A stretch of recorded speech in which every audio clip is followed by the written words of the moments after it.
Firefighters, dignitaries, and members of the general public gathered in Windsor, Nova Scotia on Sunday afternoon to commemorate the 125th anniversary of one of the darkest and most devastating events in the town's history, known as the Great Windsor Fire. If you can imagine this whole town on fire, everything in this lower town on fire, a colossal event. Citizens rushed in fear to get their prized belongings out of their homes. Many stories and some pictures show pianos and furniture burning in the streets. It was a colossal fire. This whole town was on fire, right from the waterfront to King, Garish, Stannis, Gray, Albert Streets were all on fire. Every house, every building, every business, every industry was on fire. Some of the buildings on fire were 5 stories, like the Windsor Furniture Factory, full of dry wood. A lot of the homes here most of the homes were heated with coal or wood, and so they had big stash of coal and wood inside and possibly close nearby. It was fanned by a strong northwest wind, which blew the flames right across town, and only for a Herculean effort by people in the fire departments, both Halifax, Windsor, Kentville, Hantsport, did this fire stop.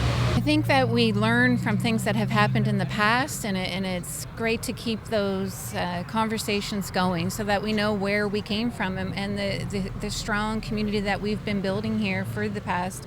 I think they were established in 1881, if I remember correctly, and to think that they're still growing strong to this day.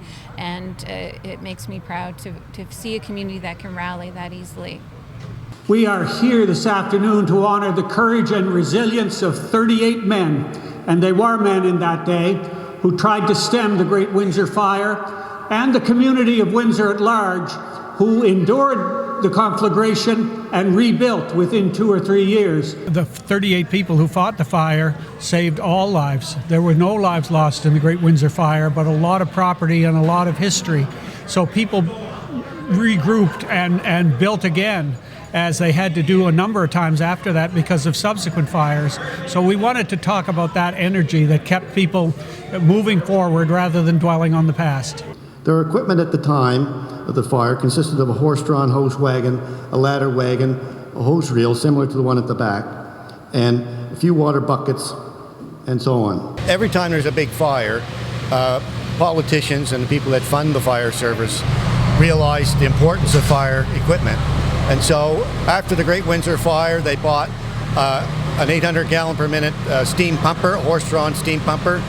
And by 1919, they had their first motorized apparatus. And this fire department was built from that time on to a modern firefighting service.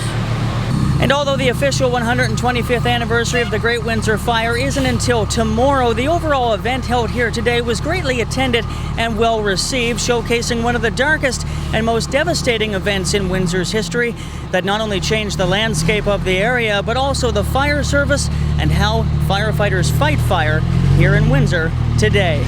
Reporting in Windsor, Nova Scotia for Swinimer Media, I'm Ian Swinimer, and thanks for watching.